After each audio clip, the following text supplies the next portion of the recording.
This is Building Resilience Podcast, episode 179, Reframe and Reclaim Rejection, with special guest Lianne Kim. Welcome to Building Resilience, a podcast where theory, practical strategies, and inspiring stories show you how to unlock your best life. I'm your host, Leah Davidson. As a certified life coach, speech-language pathologist, and nervous system resilience expert, it is my mission to teach you how to be more resilient to life's adversities. I will show you how to manage your mind, befriend your nervous system, process your emotions, and even eliminate stress. It's time to do more than just survive. It's time to thrive. Let's get started.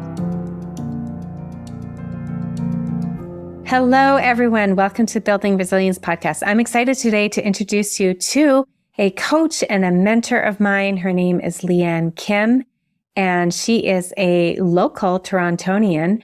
Lianne Kim is a business coach and the founder of Mamas & Co., a community for mama entrepreneurs. She is a host of the widely popular podcast, The Business of Thinking Big, and the author of the best-selling book, Building a Joyful Business. Lianne is on a mission to help women make a great living on their own terms, doing what they love. I am excited to share with you this interview. I hope you enjoy. Welcome, Lianne, to the Building Resilience Podcast. I am excited to have you because you have been one of my coaches and mentors, and I spent much time in your community, learned and grew so much. So I'm excited to have you on to share your wisdom with all my listeners. So if you could just take a few minutes to give a brief introduction about yourself, and then we will dive into our topic today, which I am excited to talk about as well. Sure. And first of all, thank you so much, Leah. I feel so honored to get to be here. I'm having kind of a full circle moment. That's right. Yes. Here totally. We are, years after you were an A player in one of my coaching programs, and just such a delight to watch you grow and evolve. And I am excited to talk to your people today about this topic of rejection. But before we do that, my name is Lianne Kim. I'm a business coach, specifically for mom entrepreneurs. Mm-hmm. I live in Toronto, Canada. I have 2 kids of my own. I'm married to my dream partner. And I basically got doing this because I fell into a sales career when I was in my 20s. At first, I wasn't very good at it. And then I got better and better and better. And then by the time I had my kids, I was working in a job that I liked but didn't love, selling stuff that I sort of believed in, but I wasn't super passionate about anymore. And I had this aha moment one day when I saw that I had made the company $2 million in 1 year. And my take home was less than $100,000. And I thought, I feel like I could take these skills and probably make a bigger impact on the world and probably help a lot more people. So in the early days, I thought I'll do sales consulting for like small and medium-sized businesses and maybe do some training and things like that. Well, that quickly morphed into the women that I really wanted to serve were moms who were starting businesses. And a lot of these women, they didn't come from a sales and marketing background. They really knew their stuff so well, but they struggled with the confidence side of selling and selling themselves. Mm-hmm. So as soon as I started coaching these women, it was like something in my soul was finally satisfied. And I knew that I was doing the work I was put on this planet to do. And I've been doing that. This is coming up to almost a decade now of doing that work and loving it. And of course, we do have a community for mom entrepreneurs. I'm still business coaching. I still do some consulting as well. But yeah, it's been quite a ride. Yeah, no, I know. And I love to hear the journey, sort of how it all started, because we often see people where they are at a static moment and we forget that they started. There was a beginning for them as well, that it wasn't just, you've built an amazing community, a thriving business, and, well known. I love having you here because this is local, like you're from Toronto and so well known in our Toronto community of women entrepreneurs, mother entrepreneurs. But it's nice to also hear at one point you were sitting there going, I'm not sure I like doing what I'm doing, and how could I do a bigger impact in the world? Yeah. And it may lead us to my first story about rejection. So I mentioned that I fell into a sales job. I felt deeply uncomfortable selling back in the early days. I didn't know how to do it. I didn't know how to connect with people. The people I was selling to were like completely different people to what I identified with at the time. And I basically flunked out of my first sales job. I was so bad that the company said, you know what, we're going to put you in an admin role. And I remember that feeling of not being good enough. I remember feeling like it was like a dagger to my heart because that was really the first time in my life I had been told that I wasn't good at something. And so fast forward a few years later, I was in a different sales role where I was actually really well trained and well supported. And I got really good at sales, especially selling things for other people. So other people's services, other people's programs, I was great at it. By the end of my traditional sales career, which spanned, over a decade, by that time I was like, I'm really good at this. I know what I'm doing. And then I decided to go my own way and start my own business. And I had been coaching people on sales and I knew how to train people to do this and I knew how to do it myself. But something shifted when I was selling my own skill set. Absolutely. All of a sudden, I started getting some yeses, which is great. But I also started getting my first few rejections as a business coach. And at the time, I had forgotten everything I learned about sales. I really took it so personally and I made it about me. So I remember things in my head like, oh, that person thinks I'm not good enough to serve them. Or that person thinks that I can't help them. Or they're too good. I'm not there yet. I'm not at that caliber yet. So I had a lot of stories in my head about why I was getting rejected. Now, in fairness, I was doing a lot of prospecting. I was doing a lot of speaking and I was shooting for the moon. So I knew that rejection was kind of a part of the game. And I also knew that from my previous sales career that you're going to hear some yeses and you're going to hear some nos. But in the moment, because I was so new to selling myself, I felt like they were rejecting me. I felt like when they said no, they were literally staring into my soul saying, you're not good enough. And that was a really tough pill to swallow. And it took a lot of inner work to overcome those initial feelings. But I tell this story because no matter where we are in our life, in our business, in our career, we are going to experience rejection. And so much of that experience is about what we make it mean about ourselves. Now, later I can share some strategies of how I've since overcome that and continue to work on this piece. But I think we're all human. We're all going to hear no from time to time. And sometimes it's going to hurt. Right? Yeah. Yeah. And I do think back of when my kids were younger and it starts so early, that rejection of maybe not being invited to a birthday party or not being included at the game at recess. And this is a lifelong thing. Like we face it a lot as entrepreneurs and you often think of it in terms of being in the corporate world and the business world.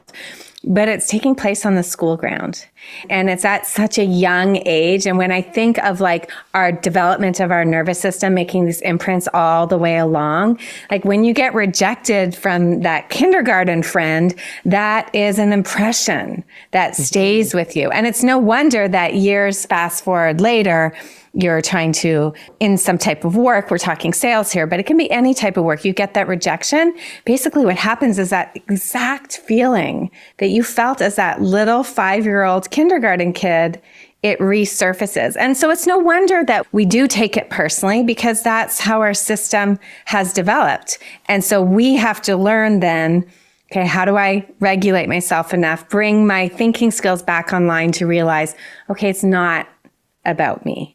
It often is about them or just not a good fit or, there's multiple reasons why. But I think it's important to see how it starts at such a young age. And it makes complete sense that we have this personal feeling.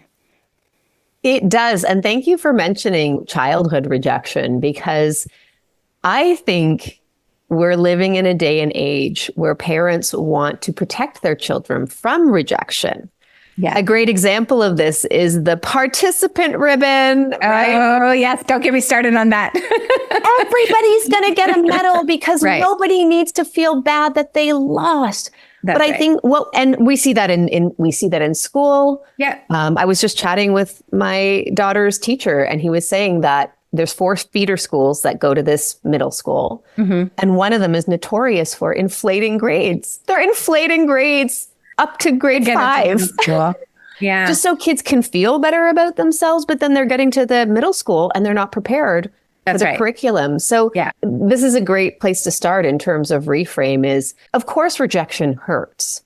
But if we can see rejection as a critical part of human development.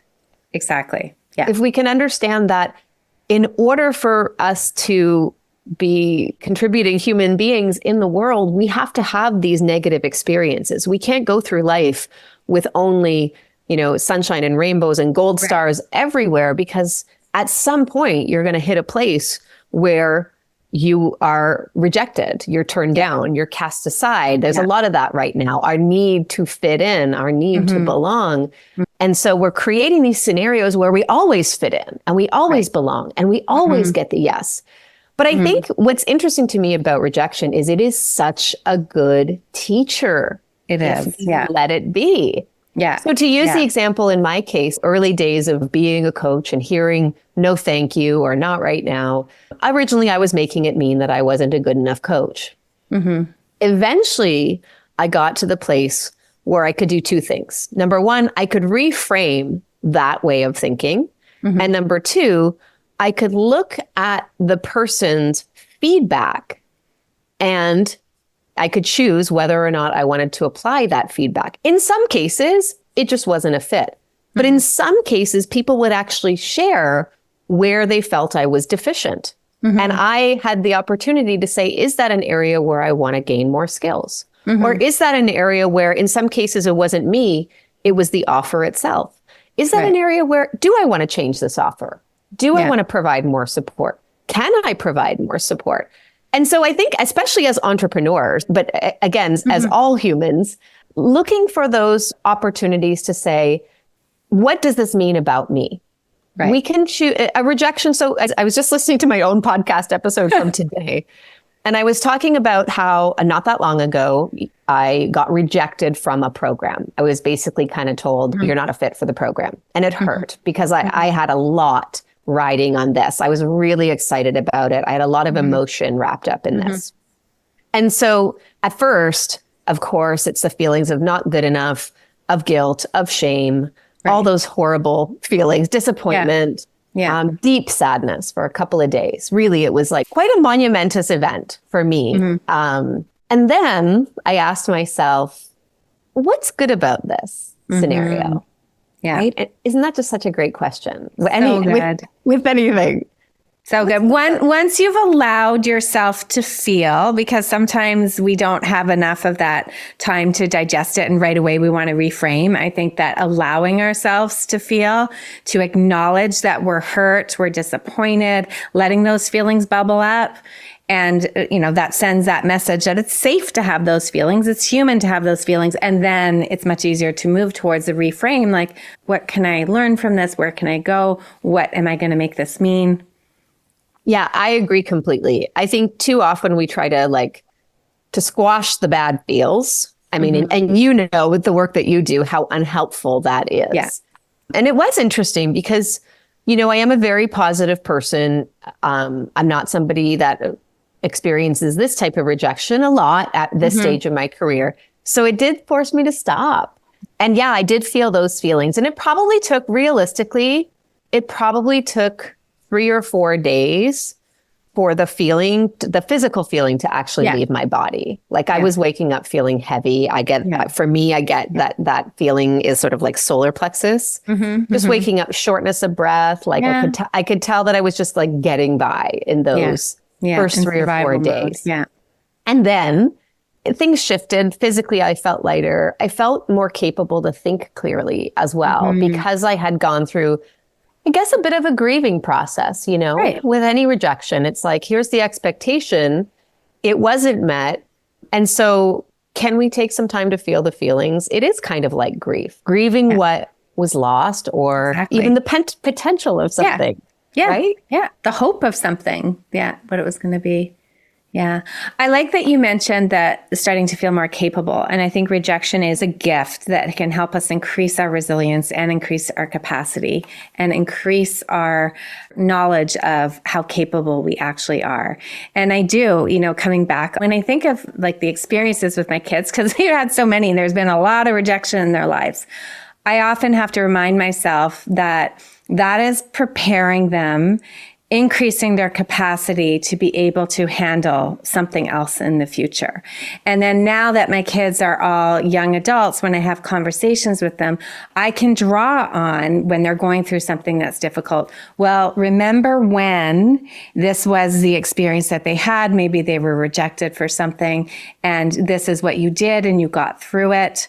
And I think that if we're always trying to protect our kids, if we're always trying to protect ourselves from not having that rejection, we really are robbing ourselves from developing the capacity and the resilience to not only deal with what's happening with us now, but dealing with things that we don't even know are coming in the future. And that to me, I'm just like, okay, this rejection, it feels horrible now, but maybe it's going to serve me in some way that I don't even know what that's going to be. But I want to use it in that way. I want to think about it in that way.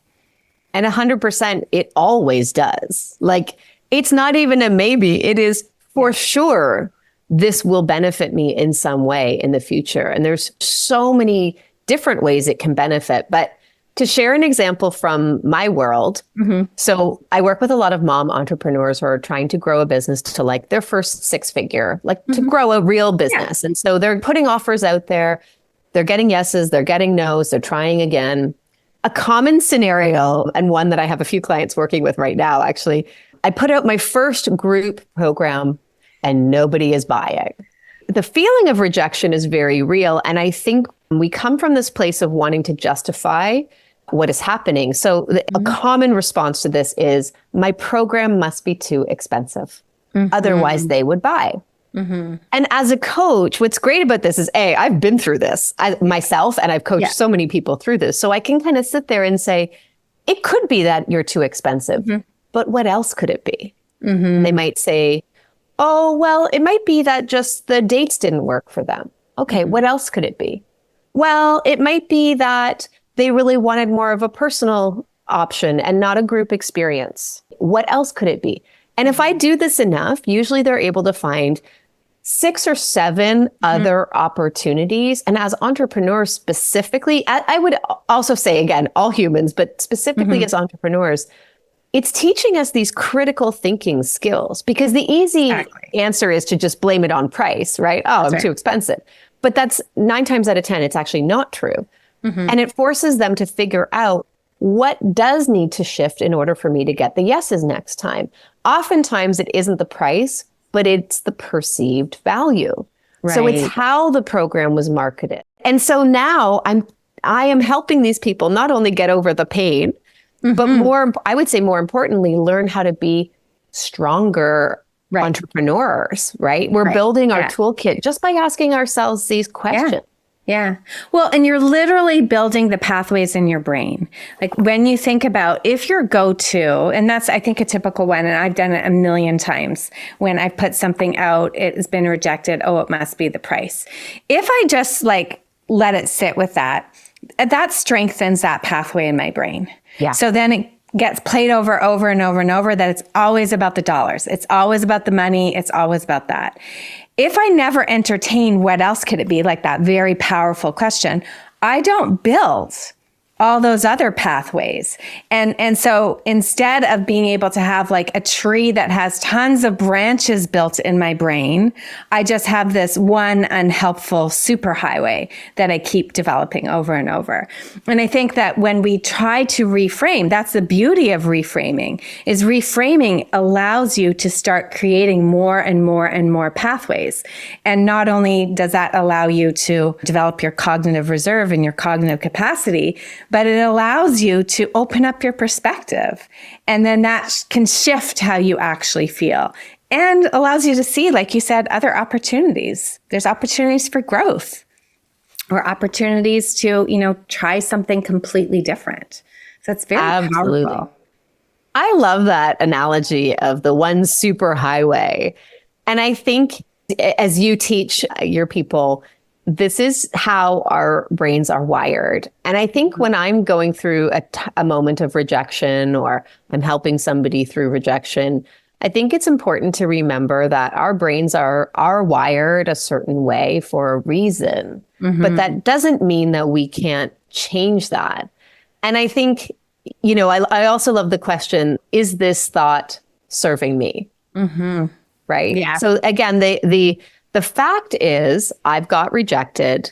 The thought around the fact might be, I'm not good enough. And so to pause and say, okay, if the thought is I'm not good enough, is this thought serving me? Or would another thought actually serve me better? And that's where we start to get to the really good answers. So to go back to my scenario, that question that I asked myself eventually after the pain of the rejection wore off, and I was able to sit with my journal and I journaled on what's good about this. I filled an entire page and then some about positive things that actually came as a result of the rejection. And they were things like, well, because I didn't get into this program, I now have more time back. And because I'm not focusing on X so much, I can now have bandwidth to focus on Y, which is maybe something else I enjoyed. So before long, I actually didn't just, it wasn't just me kind of playing mind games with myself. I actually fully believed it. And now looking back on that, this was months ago, by the way, but looking back on that, I'm like, thank God I didn't get into that. I know that often I did a podcast episode a little while ago where I talked about things aren't always what they seem. And I had given an example of, I remember one time my husband had gone through the whole process for a job, received the offer and everything. And he ended up asking a question about something and they rescinded the offer. We had been thinking, this is the perfect job. This is exactly what's great for our family. This is all these things. And then one question. And then it did spiral into that rejection because that whole feeling of like, oh, I messed this up and it's all my fault and so forth. It wasn't even that long down the road. We realized like that would have been terrible for us. That would not have been the opportunity for him. And so many other doors were open up. But in the moment, often it's hard to see that there could be a different side of this. There could be a lot of benefits. And sometimes I think you have to go digging and seeking and really be very intentional of what can be good. How can I create? And on that same episode, I talked about this idea of creating the message, creating what is going to be positive out of something that maybe you rejected and didn't go your way. I love this. And I love that you empower people to know that it is in our control. Like however we choose to frame or reframe something is entirely up to us. Nobody has to give us permission. Nobody has to say you're allowed. Like you get to choose how you view everything. And I just wrote down as you were speaking, I said, little pain now versus big pain later. And a great example of this, the story that you told, we don't know what would have happened had that ended up, had he been able to accept that offer. We don't know. But I can give you some examples of this. Way back in the early days of me signing on clients, sometimes there would be clients that were demonstrating what I call the red flags, right? Yeah. You're seeing stuff you don't want to be seeing. They're kind of questioning your worth. They don't seem to really understand your value. They started to talk about things like things that you don't offer that they want you to offer.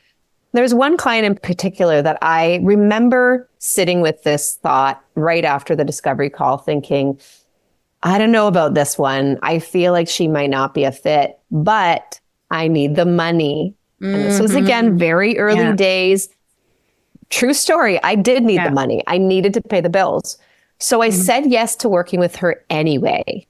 And sure enough, 3 or 4 months into the journey, complaint after complaint, after question, after judgment, and eventually we had to get on a phone call. This person wanted to just quit. And I said, no, we're going to have a conversation.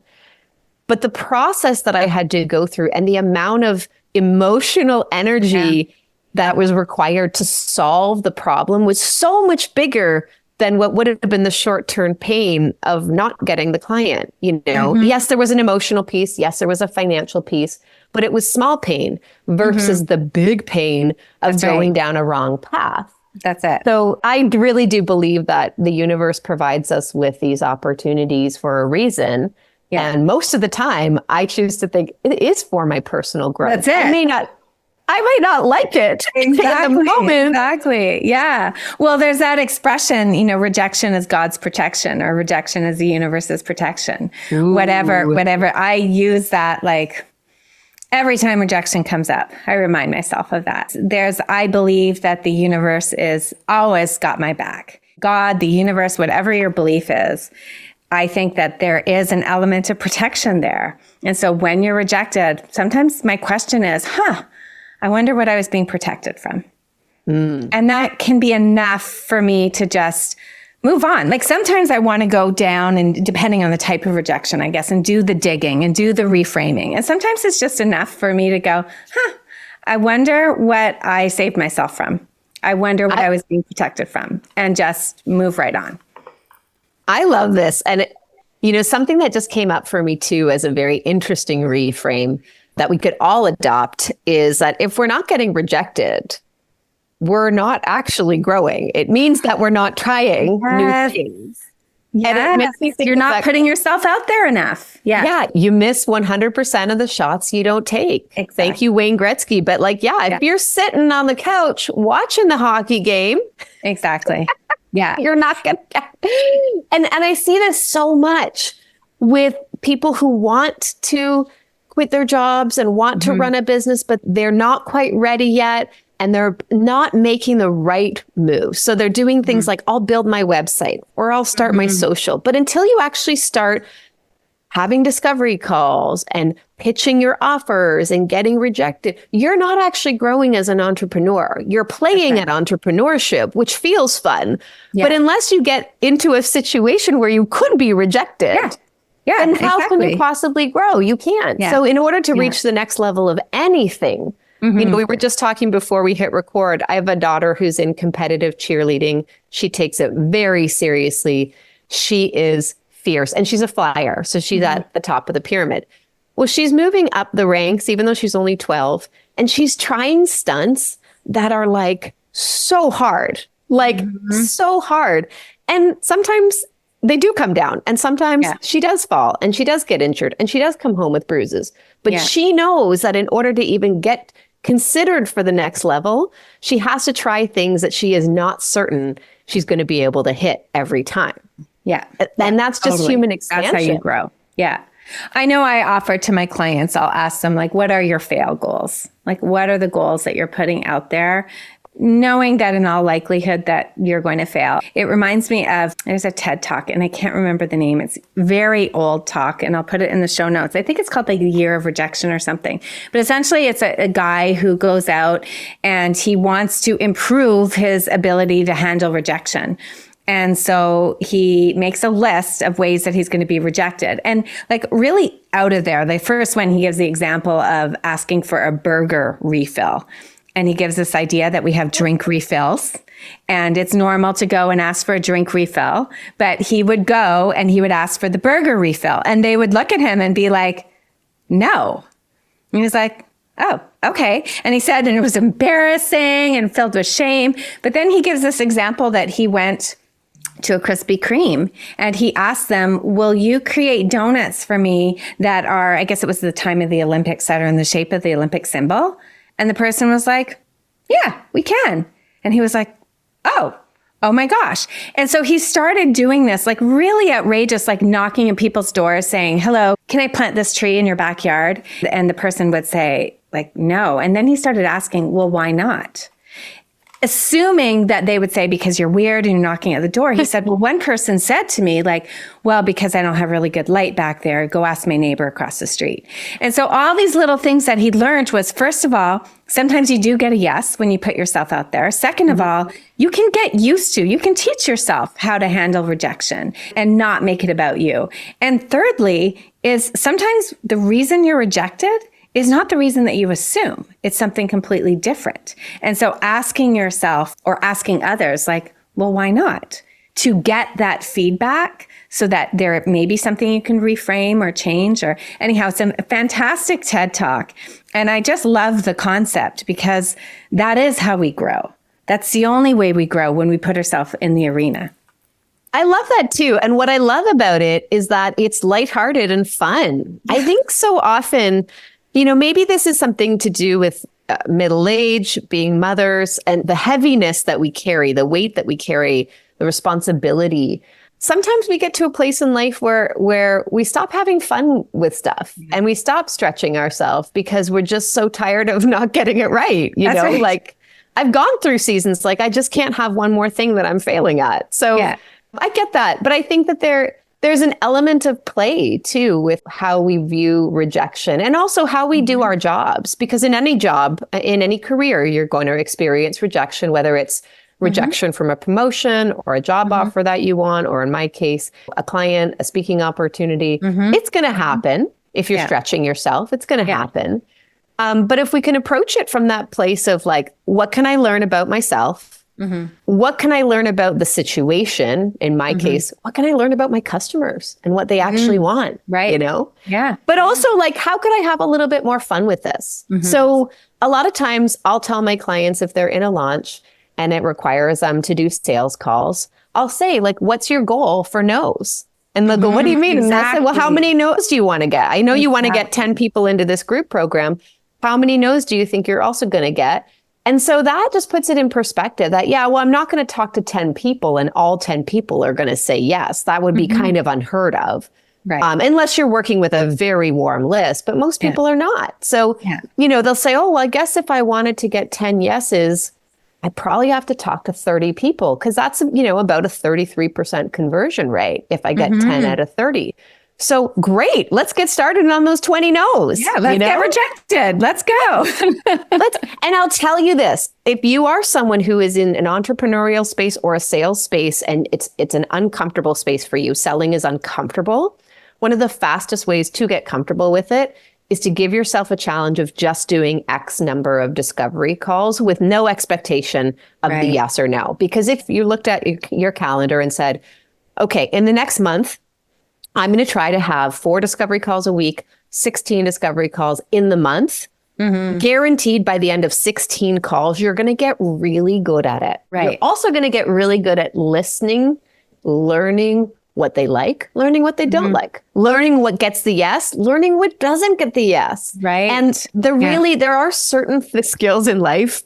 You can read as many books as you want about selling, but until you get on that Zoom call and start to sell yourself, you're not going to really learn how to sell. So there are just certain things in life that the best way to get good at it is through repetition. It really is through as much reps as you possibly can in a short amount of time too, because that's also going to get you over the nervousness about doing something that is, again, a stretch for you. Yeah. Yeah. That reminds me of the story. I've heard it told about a professor who was teaching photography or pottery. I've heard it both ways, but teaching photography, he divided the class in two and he told one half of the class, the only thing you have to do to get a good grade is to take one picture, but it needs to be your best picture. And the other half of the class, he said, you just have to take as many pictures as possible. And that's how you'll get the grade. And in the end, we're going to look and we're going to see where the best picture comes from. Well, of course, the people went out trying to get that perfect one and the perfect lighting and so forth. And other people just went out there and they just took pictures. And the end of the story was, who do you think ended up having the best pictures? It was the group that just went out there and snapped and snapped and snapped. And I remind myself of that all the time because the tendency is I just only want to do it when I think it's the best and I'll put it out there. but reminding myself the rejection is going to help me in learning and shaping and changing. And this worked and that doesn't work. And I need to be taking as many pictures as possible, not worrying about the outcome of them, just knowing just over and over and over. And so it reminds me of that directly with the sales calls, that as many sales calls over and over, it doesn't matter what the outcome is, because it is the process that is refining your skills. Yeah, and I would agree completely. And the thing that I would also remind people too is whatever it is you're working on, where there may be this looming rejection, it is a journey, right? Mm-hmm. So it may be, I mean, we're coming out of a pretty big recession. I've had a lot of businesses tell me they've struggled in the last year. They're not getting as many yeses as they used to, or as easily. So the rejection is very real. But the thing that I try to remind them is it might be a no, and that might not be what you want to hear, but it also might be a not right now. Yeah. And that is the case with anything to do with running a business. Is persistence really is such a great skill to cultivate. Mm-hmm. And it doesn't take a lot. Yeah. I remember I had a teacher tell me once, one of my favorite teachers, she wrote in my report card, Lianne is extremely tenacious. And I didn't know what that word meant. So I had to go and look it up. And I remember feeling so proud. And to this day, I'm like, I am tenacious. I am the girl that just won't quit. Unless I really get a sense that something just isn't for me. Not that it's uncomfortable, but I'm really just feeling that sense of misalignment. And I can usually learn to let those things go. But, you know, this is a long game. We're playing a long game here. And I think recognize that you just might not be in a season of flow, and it might feel harder in the moment, but you might wait 6 months, a year, and then all of a sudden they all come out of the woodwork, the clients, the opportunities, the promotions, whatever it is. I've definitely lived through seasons like that where I'm like, I don't know what's in the air right now, but they want me so bad. Yeah. And usually I think it's been cumulative. Like it's sort of like sometimes we look and we think like, and then all of a sudden, but it often isn't just all of a sudden. It's all of a sudden following, you know, lots of commitment and lots of movement, and you just maybe didn't recognize it, or you weren't seeing that cumulative effect, compound effect essentially of what it is. And then all of a sudden you're like, oh, I've hit this certain mark. Yeah, but you've spent a lot of time just keep going at it. It seems sudden, but it's that you've been planting those seeds all along. I'll have clients who will say, I'm ready to work with you now. And they have, quote unquote, rejected me 3 or 4 times over the course of 3 or 4 years. I'll have people who've said, I've been waiting for the right time, and that time is now. And it's been 2 years that they've actually been in my world. So we have to remember that for some of the work that we're doing and for some of our journeys, it's meant to be a longer journey. It doesn't mean that it's going to feel good all the time, but trust that with every rejection, you're not getting rejected. You've planted that seed. Whenever sales are slow in my business or anyone else's business, I try to remind, it may feel slow, but you are planting the seeds, and trust that harvest time is coming. That's right. Because there's a season to sow and then the season to harvest. I think that's, That really is true. And I think in all of this too, one of the best pieces of advice that I could give parents, children, career people, business people is try to be kind to yourself too. Right? Really try to develop a loving language for yourself so that when you do have moments where you feel like you've been rejected, you have a means of talking to yourself and coaching yourself out of that too, right? And literally it might be just before you go to bed, if you've had a tough day, you lie down and you say, I love you. I care about you. I think you're great. Tomorrow's going to be better. As adults, we forget that. Yeah. One of the saddest parts about being in midlife and having lost a parent is nobody parents us anymore. I know. Like we have to be that parent for ourselves. We do. And sometimes I'll have a tough day and I'll say, okay, if my dad was here, what would I want him to say to me right now? I'd want him to put his arm around me and say, it's going to be okay. Or, we can tell the people in our life, this is what I need from you. Or we can also just Give it step into that role and do it for ourselves. Learn how to love ourselves through the good times and the not so good times. I think it's just a skill that we all need to continue to cultivate and come back to. I love that. I love that. And I think that's a perfect place for us to wrap up. That self-compassion. I always say to my clients, you have to have it with every meal. It has to be sprinkled throughout your day. Just everything you do is filled with that self-compassion. Thank you so much for this conversation all about rejection. Please tell everybody where they can find more of your wisdom. Oh, well, if you enjoy podcasts, you should be listening to mine. It is called The Business of Thinking Big. And actually, Leah, you've been on the show before. So maybe we can link to your episode that you were on the show. Yeah. That was a great conversation. Yeah, it was. I'll definitely link it in the notes. Yeah. And then if you are on social media, you can find me pretty much anywhere at Lianne Kim Coach. Awesome. You have a great presence on social media. I learned so much. So to just really follow along and get some tips, not just for business, but definitely for life, because I think, it's the business of life. It's what we're doing. 100%. So thank you so much. And I will see everybody next time. Take care.